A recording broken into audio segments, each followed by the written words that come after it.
কাঁচা আম খেতে তো অনেক মজা। এটা হলো কাঁচমিঠা আমের মতো, দেখেন অনেক টেস্টি।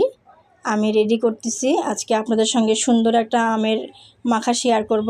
দেখেন আমার অলরেডি কাটাও হয়ে গেছে, এখন মাখা শুরু হয়ে যাবে। তেঁতুল, তারপরে কাঁচা আম, গুড়, মশলা, এদের প্রেম কাহিনী নিয়ে আপনাদের সঙ্গে চলে এলাম। আসসালামু আলাইকুম বন্ধুরা, সবাই কেমন আছেন? আমি ভালো আছি। দেখুন মাখা অলরেডি হয়েও গেছে, কালারটাও সুন্দর আসছে। সবাই একটু কমেন্ট করে জানাবেন দেখতে কেমন লাগছে।